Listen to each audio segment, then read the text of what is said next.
آپ سن رہے ہیں کتاب تاریخ ابن خلدون، باب نمبر 10، ملوک بابل، موصل و نینوا۔ Sub heading: سنجاریف۔ اسرائیلین کا خیال یہ ہے کہ سنجاریف ملوک نینوا سے ہے اور وہ سب موصل ابن اشوز بن سام کی اولاد سے ہیں۔ اس سے پہلے موصل میں انہی میں سے فول، تلفات، بلناس وغیرہ بادشاہت کر چکے ہیں۔ انہی لوگوں نے اسباط عشرہ کے مشہور شہر شورن، جس کو سامرا کہتے ہیں، لے لیا تھا اور اسباط کو شوروم، سامرا سے نکال کر اطراف اصفہان و خراسان کی طرف جلا وطن کر دیا اور اہل کوما، کوفہ کو شمرون میں آباد کیا۔ اللہ جل شانہ نے اس قدر درندے پیدا کر دیے کہ جس طرف نظر کی جاتی تھی 10-5 آدمی زخمی اور مردہ دکھائی دیتے تھے۔ لوگوں نے سنجاریف سے اس کی شکایت کی اور اس سے یہ دریافت کیا کہ شورون کس ستارے کے حصے میں سے ہے، تاکہ سابیہ کے طریقے سے اس ستارہ کی روحانیت اتاری جائے۔ سب ہیڈنگ: سنجاریف کی بیت المقدس پر فوج کشی۔ سنجاریف نے اس کے بجائے 2 یہودی کاہنوں کو بھیج دیا۔ انہوں نے اہل شورون کو دین یہودیت کی تعلیم دی اور سنجاریف نے شورون پر قابض ہونے کے بعد بیت المقدس پر چڑھائی کی اور کثرت لشکر پر مغرور ہو کر بنی اسرائیل سے کہا تھا، تمہارا رب کہاں ہے جو تم کو میرے ہاتھوں سے نجات دے۔ سب ہیڈنگ: سنجاریف کا خاتمہ۔ بنی اسرائیل کا بادشاہ یہ سن کر اپنے زمانے کے نبی کی خدمت میں حاضر ہوا اور اس سے دعا کا درخواست گار ہوا۔ چنانچہ اس کی دعا سے سنجاریف کے لشکر پر ایسا وبال آیا اور وہ ایسی آسمانی آفت میں گرفتار ہوا کہ صبح کو اس کے 1,85,000 سپاہی مردہ پائے گئے۔ بامجبوری سنجاریف نینوا واپس آیا اور اپنے لڑکوں کے ہاتھ سے مارا گیا جس وقت کہ وہ اپنے معبود ستارے کو سجدہ کر رہا تھا۔ سنجاریف کے قتل کے بعد ایسر ہدون ابن سنجاریف نینوا کا بادشاہ ہوا اور اس کے بعد بخت نصران پر غالب آیا، جیسا کہ اس کے حالات کے بارے میں آئندہ بیان کیا جائے گا۔ سب ہیڈنگ: نمرود۔ ملوک بابل نبط ہیں اور وہ نبط اشوز بن سام کی اولاد سے ہیں۔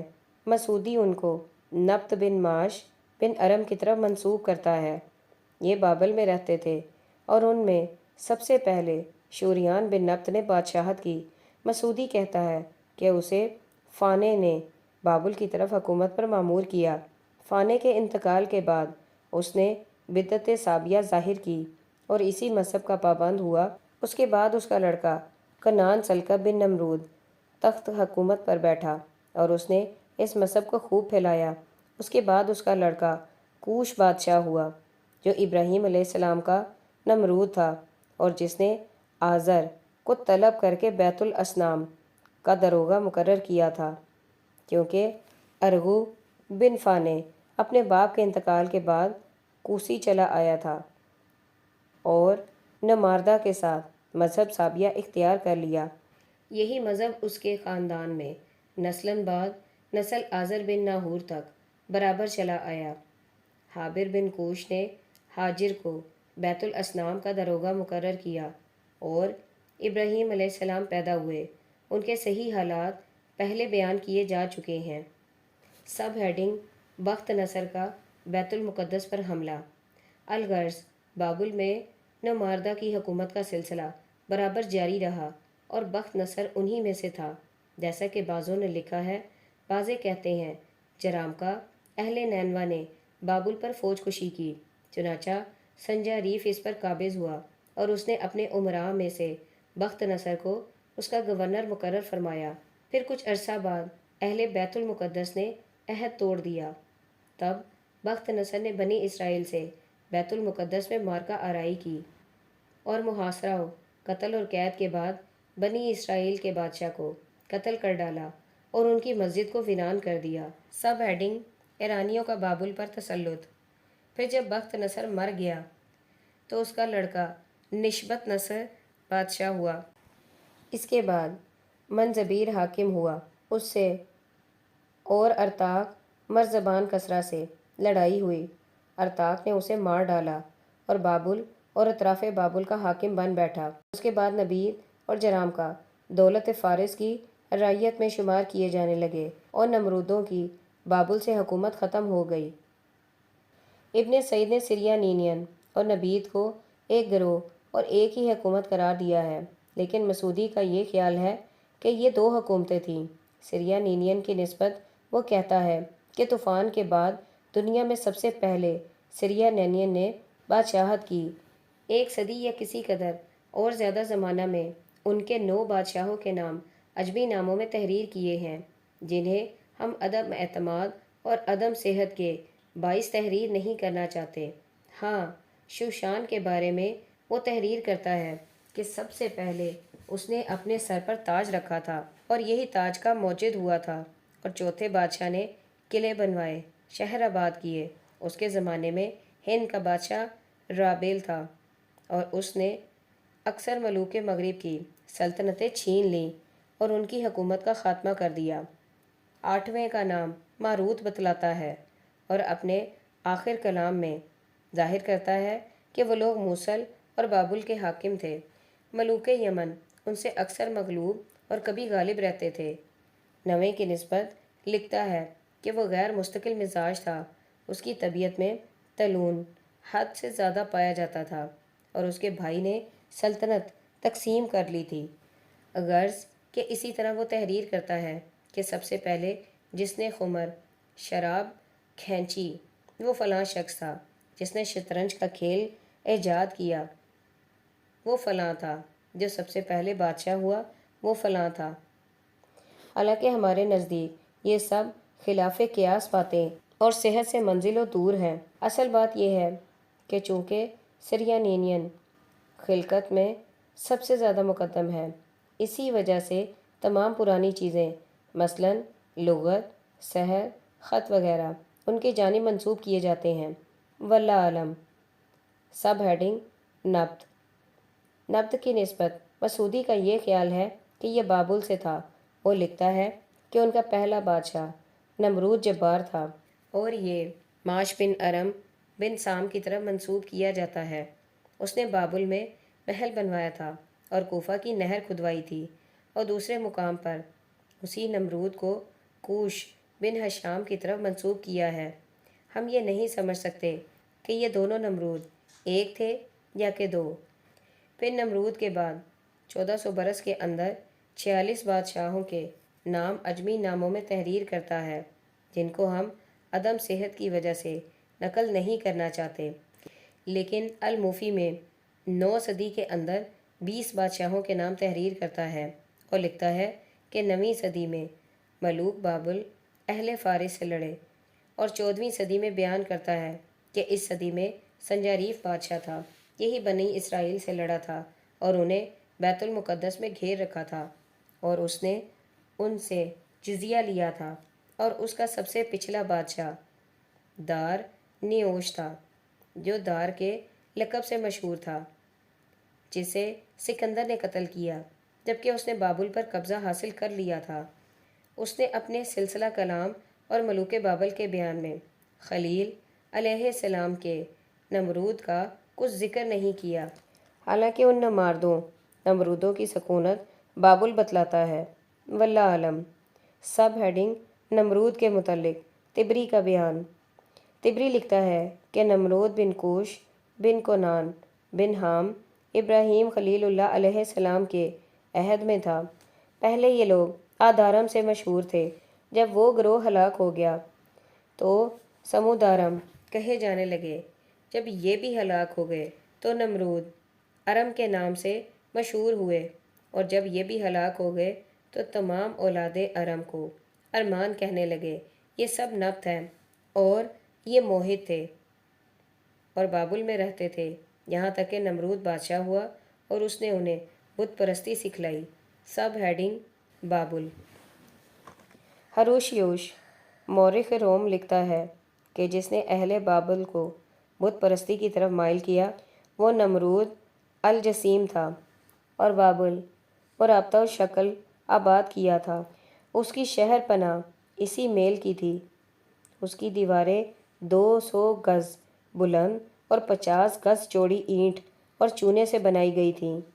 شہر پناہ کے 100 دروازے تھے جس میں تانبے کے کواڑ لگے ہوئے تھے اور اس کے اوپر محافظین کے رہنے کے لیے مقامات بنے ہوئے تھے۔ جنگی سپاہیوں کا فیصلہ اور دیواروں پر پہرا رہتا تھا۔ شہر پناہ کے باہر خندق تھی اور خندق کے باہر ایک عمیق نہر تھی۔ اس شہر پناہ کو ملک بیرش کسری اول بادشاہ فارس نے مسمار کیا جبکہ اسے بابل پر قبضہ حاصل ہوا۔ انتہا کلام ہروشیوش۔ ان لوگوں کے کلام سے معلوم ہوتا ہے کہ نمرود بقا نام ہر بادشاہ بابل کا ہے، اسی وجہ سے کہ انصاب مختلفہ میں کبھی سام کی طرف اور کبھی حام کی طرف منسوب کر دیتا ہے۔ سب ہیڈنگ نمرود کے متعلق دوسری روایت۔ بعض مورخین یہ گمان کرتے ہیں کہ خلیل علیہ السلام کا نمرود بن کنان بن سنجاریف بن نمرود الاکبر تھا اور بخت نصر اس کی نسل سے ہیں، اور یہ ابن برازاد بن سنجاریف بن نمرود ہے، اور شاہان کے یعنی فارس والے بابل پر چڑھ آئے تھے اور اس کو مغلوب کر لیا تھا، لیکن پھر اسے بحال رکھا اور کسی قدر خراج مقرر کر لیا تھا، اور بنی ساسان میں سے کسری اول نے شہر بابل کو ویران کیا ہے، اور اسرائیلیین اپنے انبیاء دانیال علیہ السلام اور ارمیا علیہ السلام کی کتاب سے نقل کرتے ہیں کہ بخت نصر کا سد بن ہاور کی نسل سے ہے، اور یہ ابراہیم علیہ السلام الخلیل کا بھائی ہے۔ بنو قاصد ملوک بابل میں شمار کیے جاتے ہیں اور انہیں قیادہ نینین بھی کہتے ہیں۔ انہی میں سے بخت نصر بھی تھا جو اکثر مامورات عالم پر قابض ہو گیا تھا اور بنی اسرائیل کو مغلوب کر دیا تھا اور ان کی حکومت چھین لی تھی اور بیت المقدس کو ویران کر دیا تھا۔ اس کی حکومت مصر سے متجاوز ہو گئی تھی۔ 45 برس تک یہ سلطنت کرتا رہا۔ اس کے بعد اس کا لڑکا اوبل مردود بن بخت نصر 23 برس تک حکومت کی کرسی پر بیٹھا رہا۔ اس کے بعد بلی نصر بن اوبل مردود 3 برس تک حکمران رہا۔ اسی کے اخیر زمانہ میں دارا شاہ فارس اور اس کے داماد کورش نے بابل پر چڑھائی کی اور اس کا محاصرہ کر لیا۔ بعض اسرائیلیین کا یہ خیال ہے کہ بخت نصر اور ملوک بابل کزدیم کی اولاد سے ہیں، اور کزدیم ایلام بن سام برادر اشوز کی نسل سے ہیں، اور اشوز سے ملوک موصل ہیں۔ سب ہیڈنگ ملوک بابل و موصل کا مذہب۔ ملوک بابل و موصل ستاروں کی پرستش کرتے تھے اور اس کی روحانیت کا بذریعہ طلسم اور سحر اتارتے تھے۔ اسی طریقے کا نام سابیہ ہے۔ طلسمات اور سحر میں ان کو بڑا دخل ہے۔ ستاروں کی حرکات اور آثار کے خوب ماہر ہیں۔ کبھی اس دعویٰ پر آیت سورہ البقرہ 102 بکسر العلم کی شہادت پیش کی جاتی ہے کہ ہاروت و ماروت ملوک سریانینین سے تھے، اور یہی اول ملوک بابل ہیں، اور بکرات مشہور یہ دونوں ہاروت و ماروت فرشتہ تھے۔ اس صورت میں اس فتنہ کی بابل کے ساتھ تخصیص سے یہ ظاہر کرتی ہے کہ اہل بابل سحر و طلسمات میں اور باشندگان عالم کی بنسبت زیادہ ملکہ رکھتے تھے، اور ان دلائل کے علاوہ جو ان کی نجومیت اور سحریت پر پیش کیے جا سکتے تھے یہ ہیں کہ ہم نے یہ علوم نجوم و سحر اہل مصر سے حاصل کیے ہیں، اور اہل مصر ان کے ہمسایہ تھے۔ ملوک مصر کو بھی اس فن کی طرف خاص توجہ تھی، چنانچہ جناب موسیٰ علیہ السلام کے مقابلے کے لیے جادوگر جمع کیے گئے تھے۔ عید مصر میں اب تک جادو کے آثار اس دعویٰ کی شہادت دے رہے ہیں۔ واللہ اعلم۔ باب نمبر 11 ملوک قبط۔ اس گروہ کی پیدائش بھی بہت قدیم ہے اور اس کی حکومت کا زمانہ کافی دراز گزرا ہے۔ انہوں نے اپنی سکونت کے لیے مصر اور اطراف مصر کو پسند کیا تھا۔ یہ ابتدائے عالم سے وہیں رہے اور اسی مقام پر ان کی دولت و حکومت رہی، یہاں تک کہ آفتاب اسلام کی روشنی نے ان کی چمک و دمک کو ماند کر کے ان کی دولت و حکومت کو ختم کر دیا۔ سب ہیڈنگ قبطیوں کی سیاسی حالت۔ کبھی یہ اپنے ہم عصر عمالقہ، فرس، روم سے جبکہ یہ نمرود ہو جاتے تھے تو مغلوب بھی ہو جاتے تھے، اور کبھی یہ ان پر غالب آ جاتے تھے اور اپنے ممالک سے انہیں نکال دیتے تھے، یہاں تک کہ مملکت اسلام نے ان کے ہاتھوں سے دولت و حکومت چھین لی۔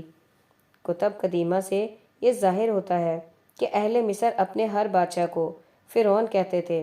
کچھ دنوں بعد زبان تبدیل ہو جانے کی وجہ سے یہ نام بے معنی رہ گیا۔ سب ہیڈنگ: قبطیوں کی اصل۔ مشہور قول تو یہ ہے کہ یہ نسباً خام بن لو کی طرف منسوب کیے جاتے ہیں، لیکن مسعودی انہیں بنصر بن حام کی نسل سے بتاتا ہے، حالانکہ توریت میں بنصر بن حام کا کچھ ذکر نہیں ہے۔ البتہ مصر ایم، کوش، کنعان، کوت کا تذکرہ آیا ہے۔ سہیلی کہتا ہے کہ قبطی کنعان بن حام کی اولاد سے ہیں، کیونکہ قبطی مصر کی طرف منسوب کیے جاتے ہیں، اور مصر نبید یا قبط بن نبید کا لڑکا ہے، اور نبید کوش بن کنعان بن حام کی اولاد سے ہے۔ اور ہروشیش بیان کرتا ہے کہ قبطی قبط بن لائق بن نصر کی اولاد سے شمار کیے جاتے تھے، اور اسرائیلین کا یہ خیال ہے کہ یہ قوم بن حام کی اولاد سے ہیں، اور بعضوں کے نزدیک یہ کفتورین بن قبطقائن کی نسل سے ہیں، اور قبطائن کے معنی قبط کے ہیں۔ سب ہیڈنگ: مصر بن بنصر۔ مسعودی کی تحریرات سے یہ امر ثابت ہوتا ہے کہ بنصر بن حام نمرود بن کنعان کے عہد حکومت میں مصر کی حکومت و سرداری کے لیے منتخب کیا گیا تھا، چنانچہ اس نے وہیں سکونت اختیار کی اور انتقال کے وقت مصر کی حکومت کی۔ اپنے لڑکے مصر کے حق میں وصیت کی۔ اس نے اپنے دائرہ حکومت کو اسواں و یمن و عریش و اہلیہ و فرسیسہ تک بڑھا لیا تھا۔ اسی کی طرف سے یہ سرزمین منسوب کی گئی اور مصر کے نام سے مشہور ہوئی۔ اس کے جہات اربع میں جانب جنوب نوبہ اور جانب مشرق شام اور شمال میں بحر زقاق اور غرب میں برکہ و نیل ہیں۔ مصر نے بڑی عمر پائی تھی۔ سب ہیڈنگ: ابو الاقباط بن مصر۔ اس کی زندگی میں اس کے لڑکے جوان ہو گئے تھے۔ اس نے ملک و حکومت کی وصیت اپنے بڑے لڑکے قبط کے حق میں کی۔ قبط بن مصر بھی طویل العمر ہوا۔ یہی ابو الاقبط قبطیوں کا باپ ہے۔ اور اس کے بعد اشمون بن مصر، اس کے بعد ساسم، اس کے بعد اتریب، یک کے بعد دیگر بادشاہ ہوئے۔ اتریب کے بعد اور لوگوں کے نام عجمی ناموں میں تحریر کیے گئے ہیں، جنہیں ہم عجمیت کی وجہ سے تحریر میں نہیں لا سکتے۔ اتریب کے بعد 6 کا ذکر کر کے تحریر کرتا ہے۔ پس نظر بن حام کی اولاد بکثرت ہوئی اور اس کی نسلیں متعدد شاخوں میں پھیل گئیں، اور جب ان پر عورتیں حکومت کرنے لگیں تو امالکہ میں سے بادشاہ شام ولید بن دوما نے ان پر حملہ کیا اور ان کی خود مختاری چھین کر انہیں اپنا باج گزار اور مطیع بنا لیا۔ سب ہیڈنگ: شداد بن مداد کی مصر پر فوج کشی۔ علامہ ابن سعید اہل مشرق کی کتابوں سے نقل کرتا ہے کہ مصر کے بعد اس کا لڑکا قبط بادشاہ ہوا، اور اس کے بعد زمانہ حکومت میں شداد بن مداد بن ہاد نے ملک مصر پر فوج کشی کی اور نشیبی مصر پر قبضہ کر لیا۔ جب قبط اثناء لڑائی میں مارا گیا اور اس نے قوم کی گئی ہوئی قوت کو پھر جمع کیا اور بااعانت بربر و سوڈان عرب کو مصر سے نکال کر شام کی طرف واپس کر دیا۔ اتریب نے بہت اچھی حکومت کی۔ اس نے اپنے زمانہ حکومت میں 2 شہر آباد کیے، ایک تو اپنے نام کا اور دوسرا شہر عین امش۔ اس کے بعد بود شیر بن قبط مصر کا بادشاہ ہوا۔ اس کی تحریک سے ہرمس مصری جبل القمر کی طرف گیا اور اس نے بلاد احاد وغیرہ آباد کیے، اور اس کے بعد ادیم بن بود شیر، اس کے بعد شداد بن ادیم پر اس کا لڑکا ہندوش بن شداد، اس نے شہر عین شمس کو از سرنو آباد کیا۔ اسے سحر و طلسمات میں بہت غلب تھا۔ پھر مقلادش بن مقناطس بن عبد البکر مرکیس، یک کے بعد دیگرے حسب ترتیب بادشاہ ہوئے۔ مرکیس اس سلسلہ کا آخری بادشاہ ہے۔